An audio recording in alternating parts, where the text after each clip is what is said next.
Good morning. Good morning. Good morning. Good morning. Good morning. Good morning, everyone.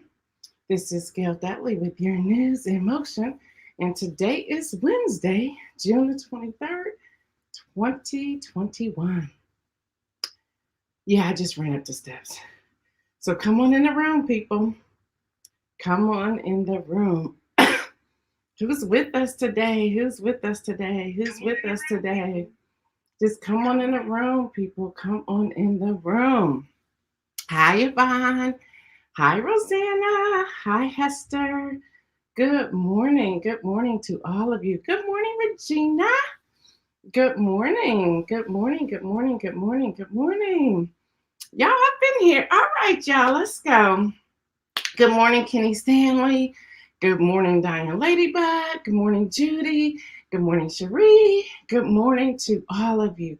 Good morning to everyone who's checking us out by YouTube. Good morning to you. Good morning, Jacqueline. Good morning to you. Good morning, Latrice Jones, sister. Good morning to you. Good morning, Deborah Sneed. Good morning to you. Good morning, people. Y'all, we have a great segment today. I'm so excited about it. Good morning to my biological brother, Louis Pratt III. Good morning, Kim Kills. Good morning, Mike Nicholson. Good morning, Pastor Alex. Good morning, Dr. Kim Carter. Mike, I saw y'all were getting it on out there. Good morning, Pastor Antoinette. Good morning. Good morning. Good morning, Adrian. Good morning to you.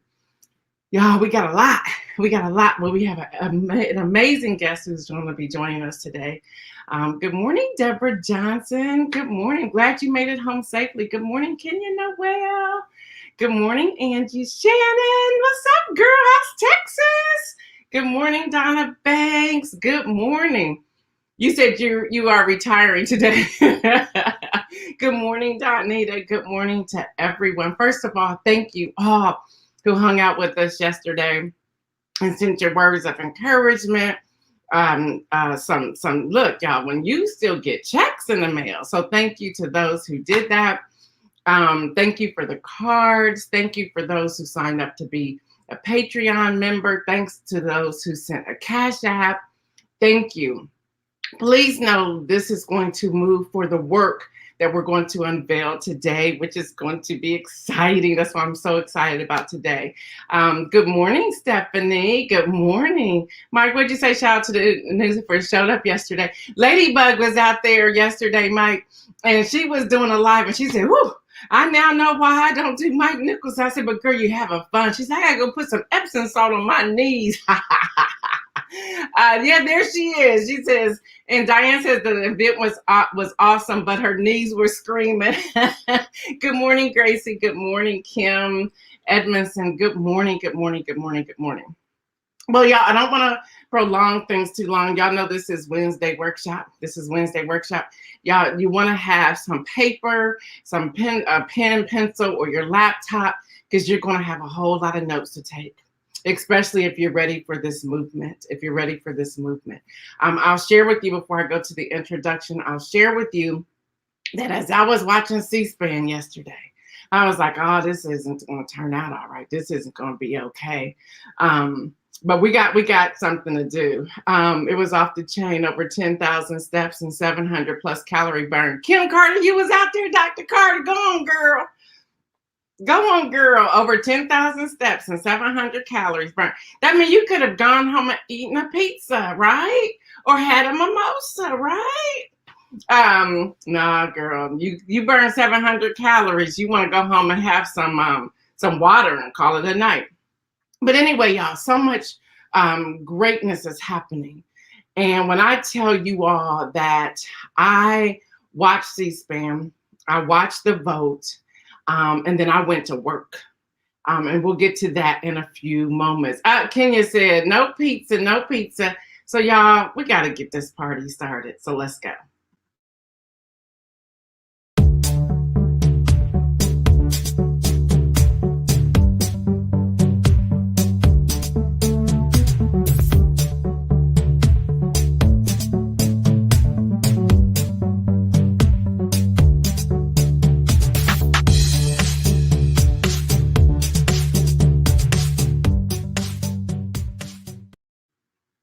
So let's go with the quote today. And I see my guests coming in here, but let's go with the quote today real quick.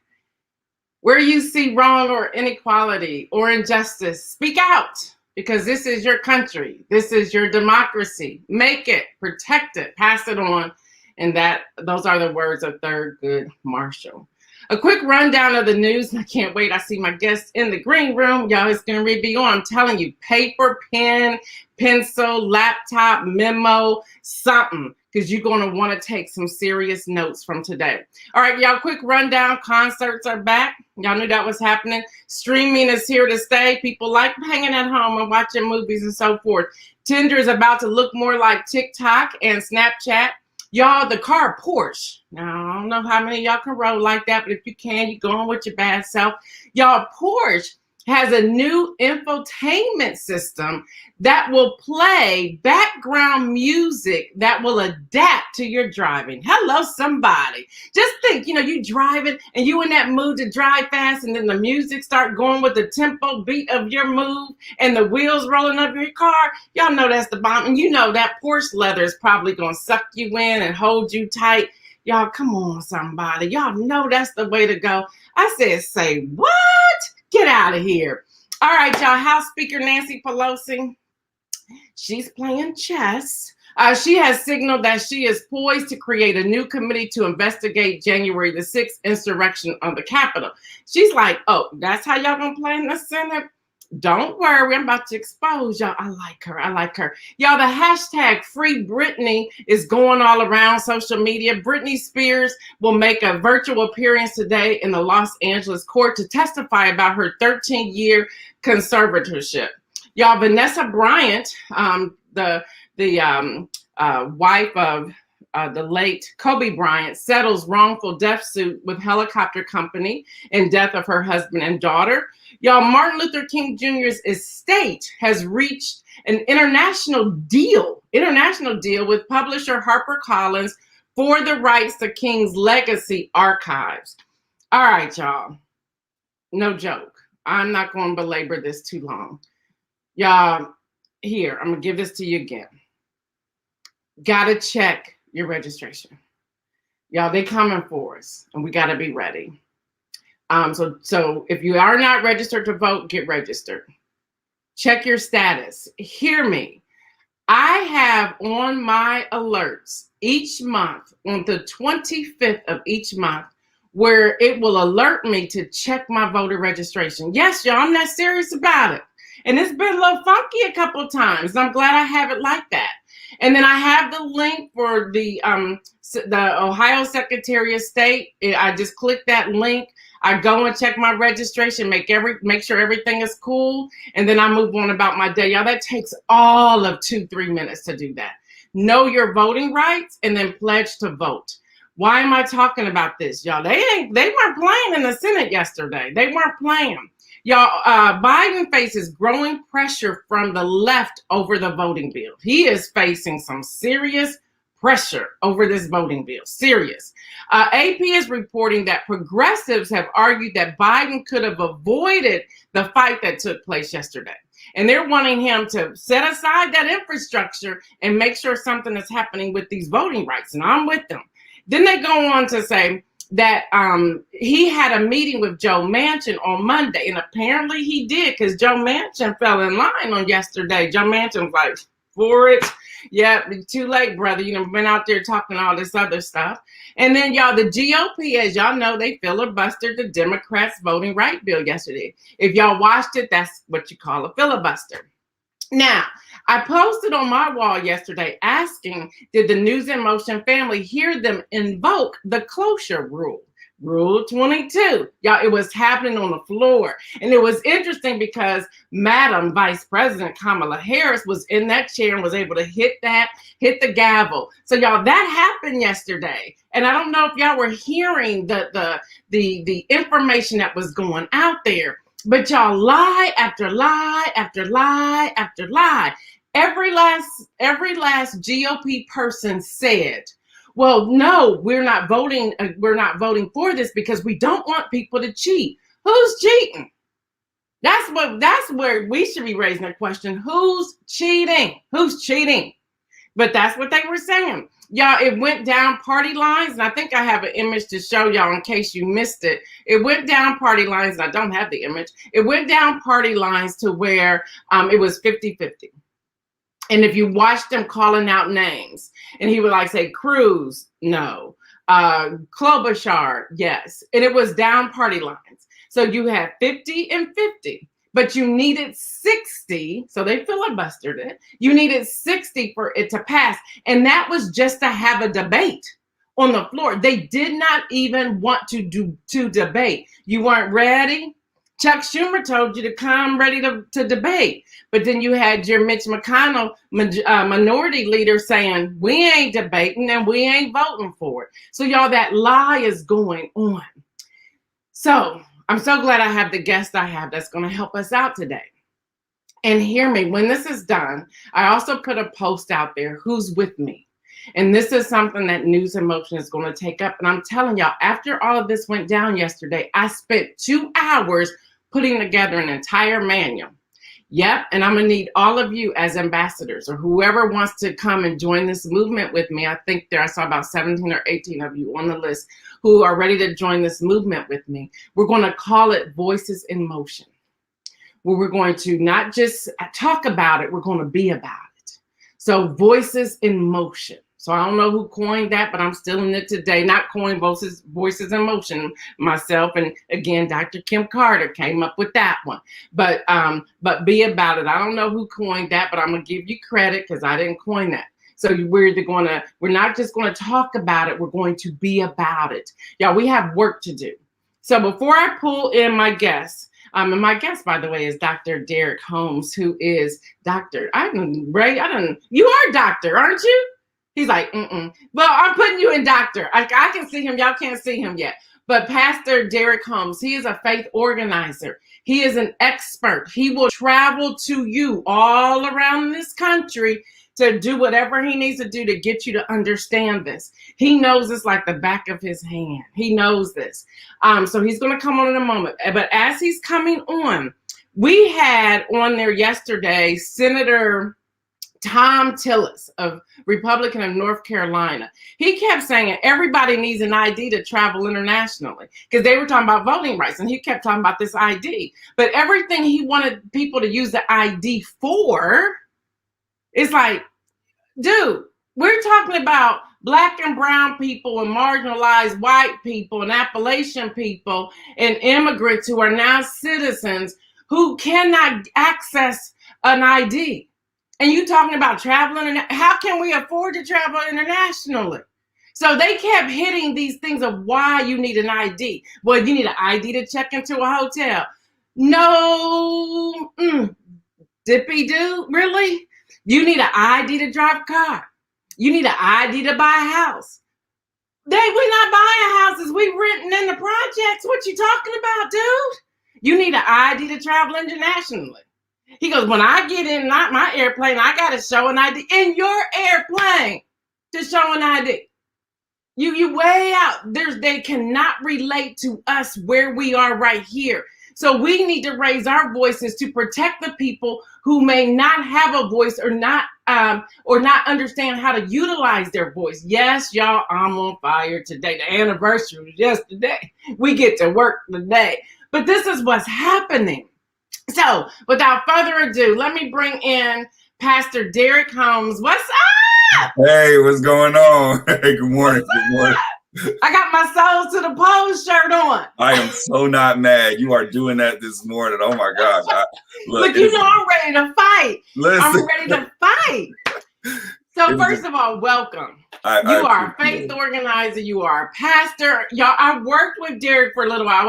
I was on contract doing some voting rights stuff last year. And I got in a lot of trouble, and he just got in trouble with me. I was like, look, if I'm getting in trouble, you getting in trouble too.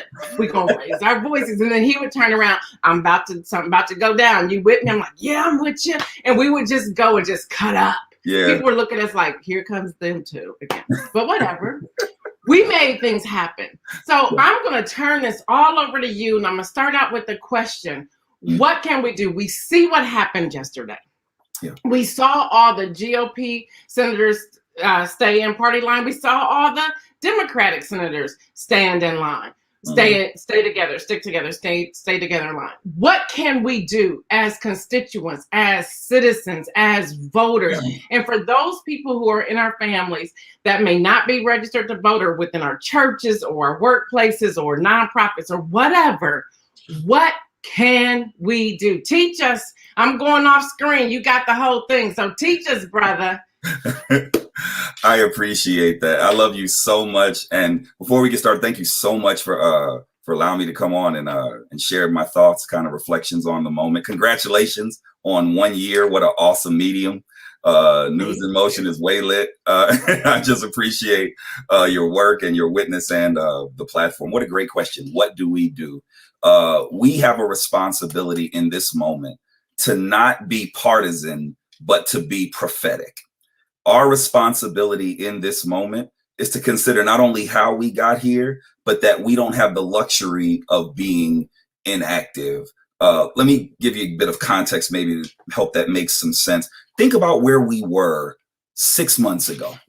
6 months ago, a whole bunch of people had voted, had kind of made up in their mind that the previous president ought not be in office. And the idea of losing power caused a bunch of people to then insurrect at the Capitol.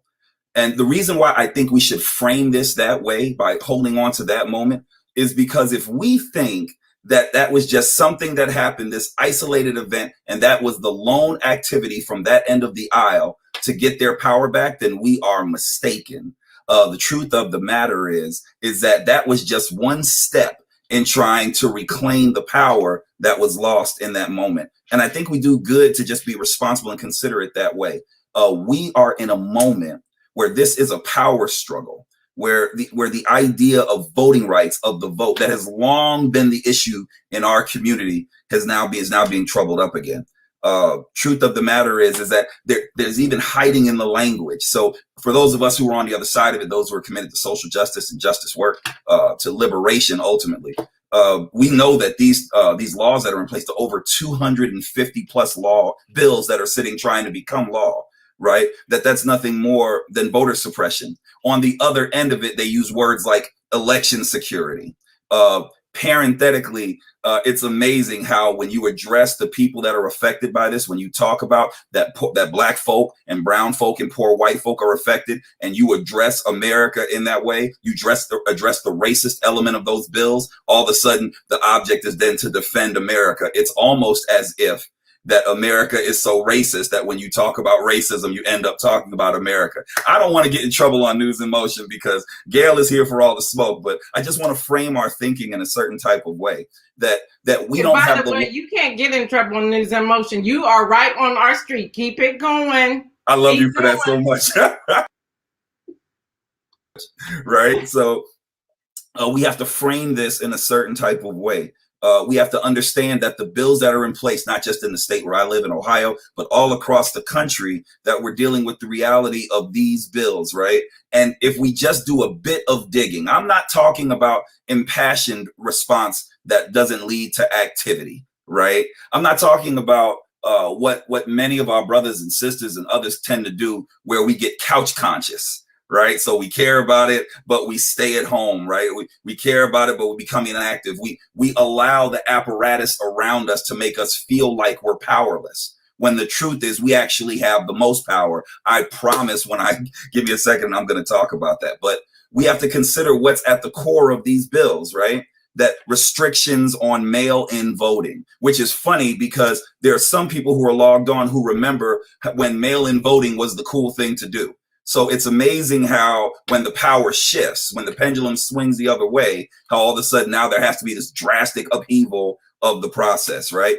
Expanding voter roll purge, right? This idea of cleansing and purging votes. I take personal exception to that because in my mind, I don't remember a moment in history in my life where I've ever not voted. And I remember having my my registration purged when I moved. And I thought that was absolutely crazy, but that's a real thing that we're not talking about. When you expand that type of purging, it creates opportunity for your registration to be lost. And if your registration is lost, then you're not able to vote. It's this crazy type of thing. When you start limiting voter registration opportunities, right, which directly affects college students, think about people who vote more progressively. Statistics tell us that people who go to college, people who have education, are more likely to vote more progressively. If you limit the opportunity for register to vote, especially when they're out of state, it then decreases the electorate, and it runs the risk of less progressive movements making their way into elected office. And then voting ID laws, right? We should be very clear about the class element that plays into that. The argument that happened yesterday around, oh, well, you need an ID to travel, you need an ID to do this, you need an ID to get into a hotel. Listen, if I'm poor, I'm not thinking about a hotel, I'm not thinking about traveling. In fact, there are a bunch of people online right now who are keeping it real, who know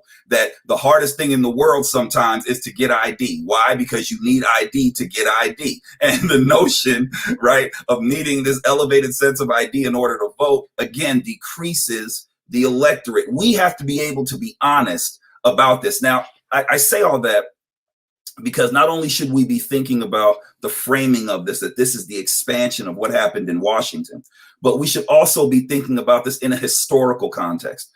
There's a saying that the greatest casualty of history is often the truth. The meaning being that sometimes we lose the meat of something because we're not considering the historical context that it operates in. We all remember the Jim Crow laws. We remember Jim Crow. After the Civil War till 1960, there were all these laws where being black was considered vagrancy. And chief among these laws was voter suppression. You weren't allowed to vote. You had to pass all these tests in order to vote. Even at the ballot, if you made your way to the ballot, you then had restriction around it. All of these laws were in place. And it was this horrible, horrible thing. From that sprung a grassroots movement. If I were preaching, I would probably act up right here, right? But from that organizational thing, from that institutional thing, sprung out a grassroots movement that led to the Civil Rights Act, that led to the Voting Rights Act. It was deemed that these laws were unconstitutional. So, family, the way that we should be thinking about this is that if it was wrong back then certainly it should be wrong right now. And so across the country, we don't have the luxury of not being politically aware. We don't have the luxury of not knowing what's happening with these bills. We don't have the luxury, those of us who have been kissed by nature's son, those of us who are American Africans, those of us who are the descendants of those who were brought to this country against our will and built a whole country for free that still doesn't love us. We don't have the luxury of playing partisan politics. We have a responsibility to be on the side of what is right. We have a responsibility to pay attention to HR 1, the For the People's Act. We need to make sure that we're paying attention to the HR 4, the John Lewis Act, that restores the act that was dismantled in 2013. Don't miss it now, right? The Voting Rights Act of 68 happens, and then it has an expiration date on it. And then we had a responsibility to actively be pushing our elected officials to renew that act so that way we wouldn't be in some of this situation. In 2013, we dropped the ball, and there were parts of that were gutted. The Voting Rights Act was gutted in that way, and we have a responsibility to be aware of that. We have a responsibility in the state I live in Ohio to make sure that we're talking openly about House Bill 294. About House Bill 294, which is, again, oppressing the vote, because what's happening, we are in a real moment where this amazing progressive thing happens in Georgia, and there are people on the right that are trying to make swing states the new Georgia. So think about it. If I've lost power and I'm concerned about the direction that things are going in, then all I have to do is find another place to reestablish my base so that way my power structure remains in play. So if I lose Georgia, that's fine. I'll let you all have that. Emphasis on you all. I'll let you all have that. But you know what? We need to find another place. Let's go ahead and make it happen in places that are swing states, places like Ohio, places like Michigan, places where it can go either way. So we don't have the response. We don't have the time. We don't have the time. We have to be doing something. We have to be active. We have to make up in our minds to not wait on the Senate or the House to do what it is that we have to do. The reason of it is a loss of power. But again, there's a context to it that we should be aware of. Now, I don't want to judge anybody else's tradition. I know that we are all around the country on here today, and that travels probably a whole bunch of ideologies and even spiritualities, but I'm a Baptist pastor through and through. If you thought I wasn't going to give you at least 1 minute of Bible study, then you were outside of your mind. My Bible teaches me about the children of Israel and dealing with the reality of oppression. If you have time, you ought to go to the first chapter of Exodus in the 10th verse, and it talks about how the establishment, how the empire in place didn't want to lose power. They literally said, oh my gosh, they're growing, and we have to stop them from moving, because if we don't stop them, they will overthrow us. I need you to get that on today, that if they keep on growing, if they keep on progressing, if they keep on voting, if they keep on activating, if they keep on protesting, if they keep on demonstrating, they will overthrow us. So we need to make sure that we are doing our part, because their response, the response from the right, is nothing more than the fear of what we're doing. So might we march on? Might we demonstrate on? Might we read more than the Gram and Facebook? Might we make sure that we are actively connected to this moment, that we are actively looking at this moment for what it is, and we are doing our parts? If you love your people, you ought to register to vote. That is the reality of where we are. We need to put legislation in place. We need to put people in place. And let me say it the way that I need to.